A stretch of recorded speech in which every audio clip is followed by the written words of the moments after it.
여러분들 언급하고 넘어가도록 하겠습니다. 여러분들 이거는 이제 아는 지인이 아이들 진로 문제하고 관련해 가지고 문의를 했기 때문에 제가 이제 말을 그냥 전화상으로 이렇게 이야기를 해 준 겁니다. 이야기를 해 줬는데 나중에 보니까 그거를 오늘 시간에도 방송에서 제가 간간히 이야기했지만 한 번 정도 정리해서 말씀을 드리면은 여러분한테 도움이 되지 않겠냐 그렇게 생각이 들어 가지고 제가 이야기를 좀 드리겠습니다. 저는 여러분들한테 원화 자산보다도 금융자산은 달러화 자산을 가져야 된다 그렇게 이야기하지 않습니까? 그러니까 그게 뭐 그냥 해보는 소리가 아니고 본인이 갖고 있는 그런 한국의 앞날이나 이런 부분에 대한 종합적인 판단 때문에 원화 자산 비중을 현저하게 줄이고 달러화 자산을 가져야 된다 그런 이야기를 드리는 거거든요. 제 아마 진심이나 진의를 잘 이해하신 분도 계실 것이고 그렇지 않은 분도 안 계시겠습니까? 이제 한국이 지금 직면하고 있는 가장 큰 문제 가운데 하나가 출산율 문제입니다. 지금 결혼도 잘 안 하지만 공식적으로 합계 출산율이 0.67명입니다. 그러니까 대개 미국 같은 서구 선진국에서 국가가 여러분들 유지가 되기 위해서는 재생 가능한 출산율을 합계 출산율 기준으로 2.1명으로 보거든요. 영유아 사망률이라든지 사고 사건 같은 걸 고려하게 되면은 2.1명이 돼야 되는데 한국의 출산율이 0.67이 거의 10년 넘게 지속되고 있는 겁니다. 유럽연합에서 가장 낮은 출산율이 1.35 정도 수준입니다. 그리스 같은 나라에. 그러니까 이 한국의 출산율 저하 문제는 일단 해결 기미가 거의 보이지 않습니다. 한국 사회가 중대한 사회 문제에 대한 문제 해결 능력을 너무나 오래전에 잃어버렸기 때문에 이게 해결될 가능성이 없기 때문에 독립국가로서 존속이 가능한가라는 문제에 대해서 깊은 고민을 하지 않을 수가 없는 거죠.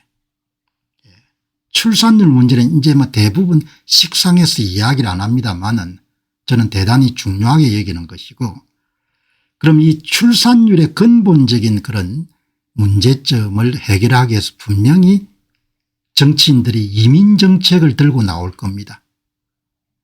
유럽과 같이 여러분들 이민정책을 통해 가지고 인구수를 보충하자.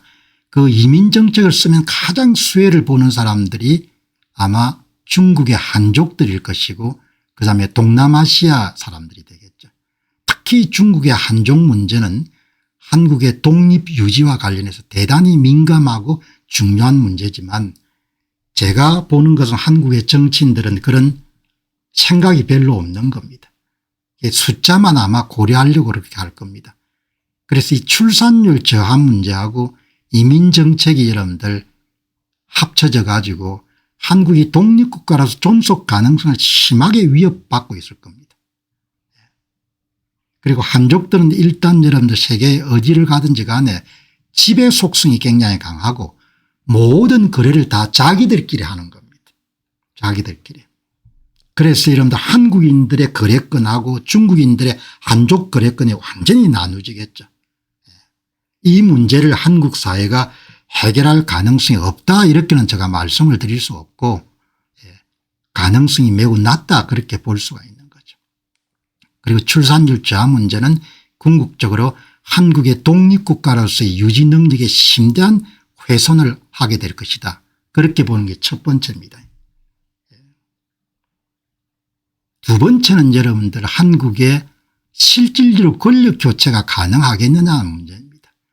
현재의 제도 하에서 저는 실질적으로 한국의 권력 교체가 어려울 거다 이렇게 보는 겁니다.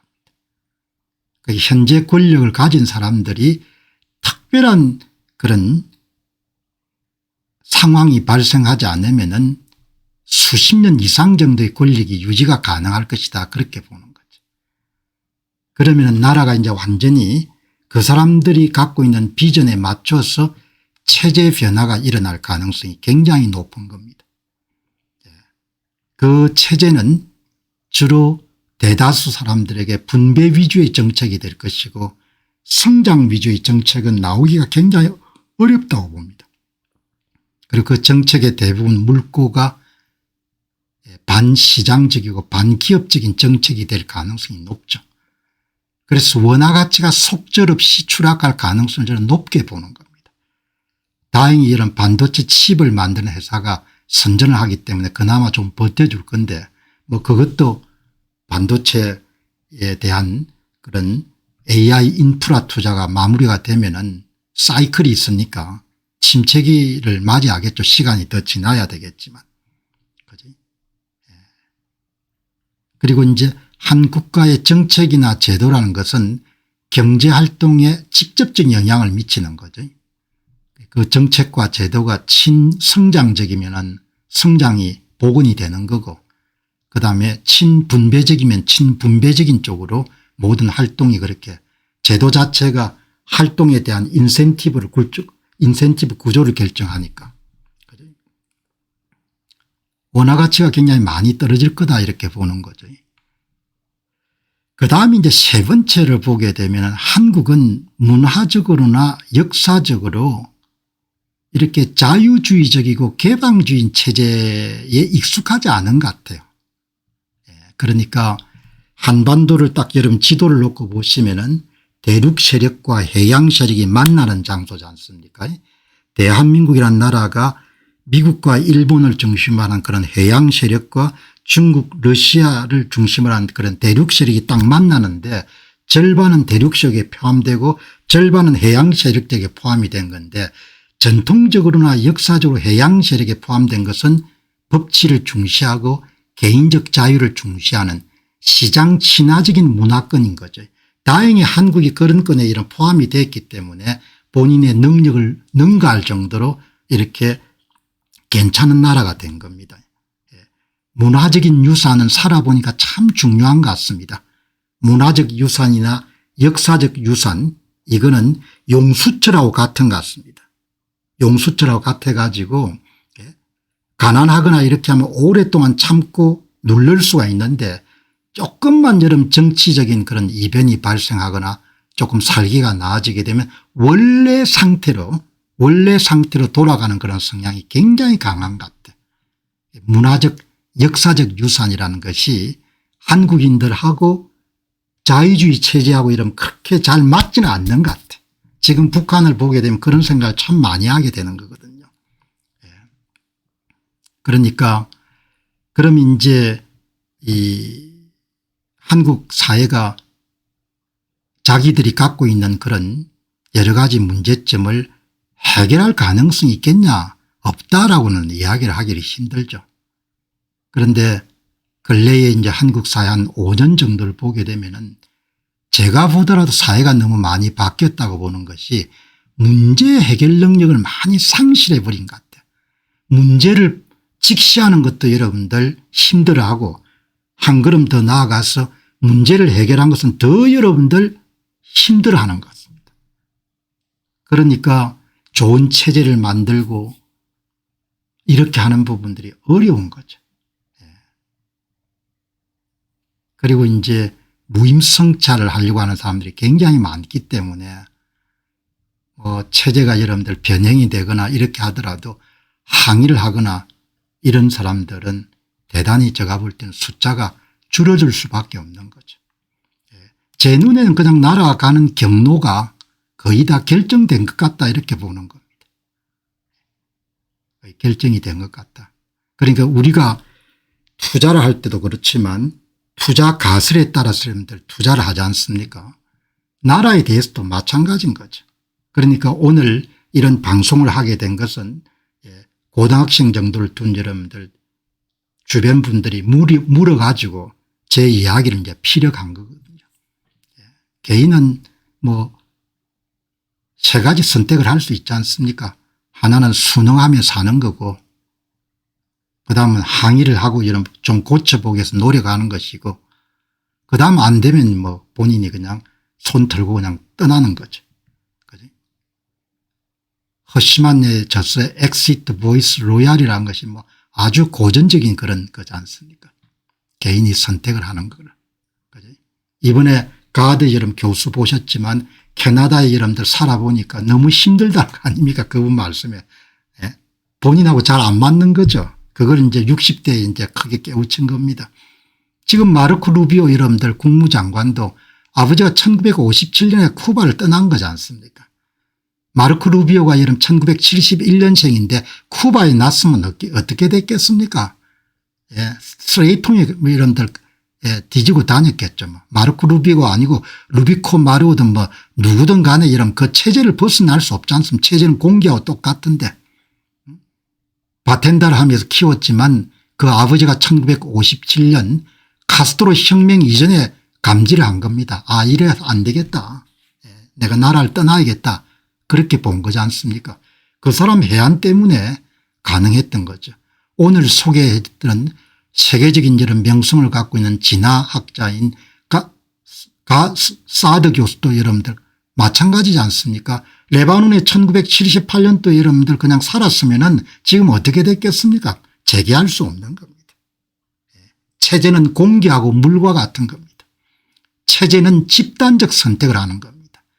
집단적 선택은 5천만 1억 인구가 선택하기 때문에 개인은 무력하는 겁니다. 그냥 우리가 여러분들 책에서 많이 접했던 표현 역사의 수레바퀴가 이런 굴러가는 데는 개인은 어떻게 해볼 도리가 없는 겁니다. 역사의 수레바퀴가. 당신 왜 항의하지 않느냐. 그 이야기 역사의 수레바퀴가 그냥 굴러가는 겁니다. 그냥 굴러가는데 개인은 그냥 본인이 선택하는 겁니다. 1938년도에 히틀러가 이런 독일에서 등장을 했는데 그때 유대인들 가운데서도 여러분들 독일에 자리를 잡은 사람들이 많았지 않습니까? 그때 그냥 여러분들 완전히 항무진 상태인 이스라엘로 돌아가느냐 아니면 미국으로 떠나느냐 캐나다로 떠나느냐 프랑스로 떠나느냐 아니면 독일에 계속 사느냐 그때도 대다수 여러분들 유대인들 중에서 부자들이 어떻게 생각했는가 뭐 별일 있겠나 다 사람 사는 데인데 그렇게 눌러 있었던 사람들은 태반이 여러분 아우슈비츠에서 죽은 겁니다. 저는 아주 인상 깊게 본 사람이 지금은 돌아가신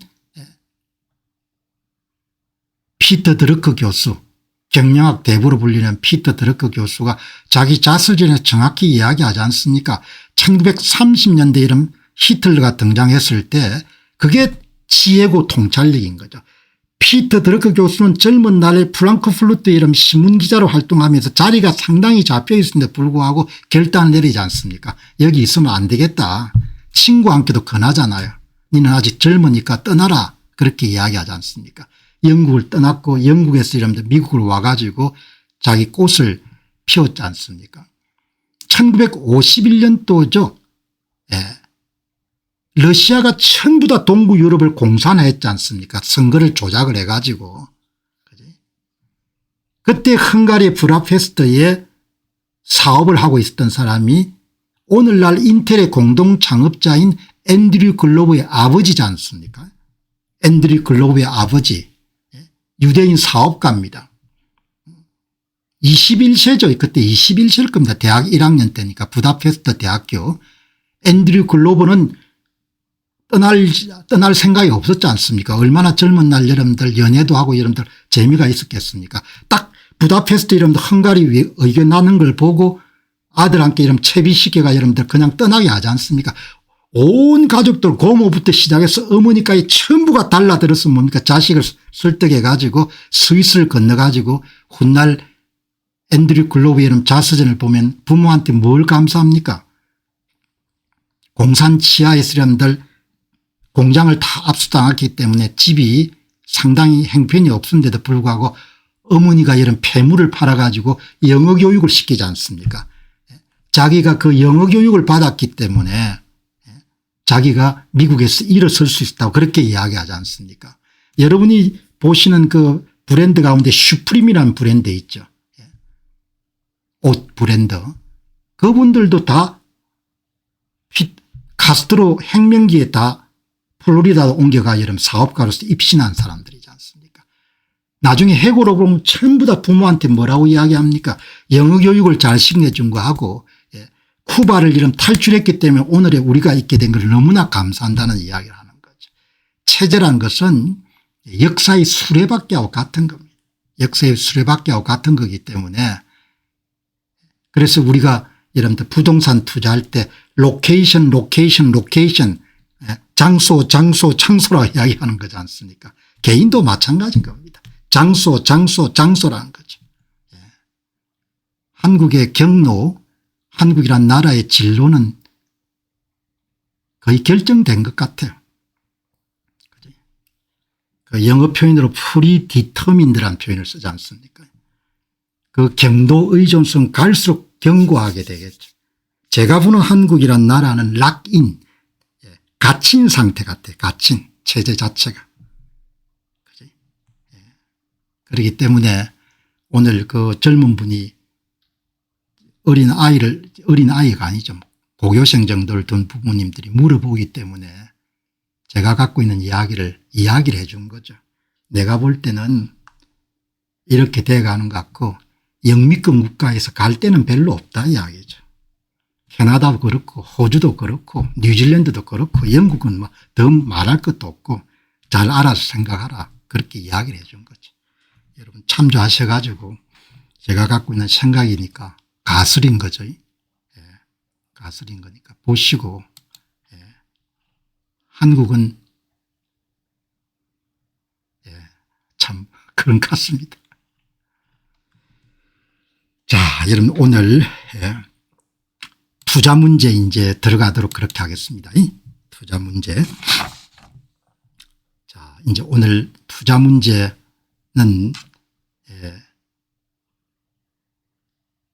이제 가격이 많이 내려가지고 그리고 뭐 요즘에 이제 MST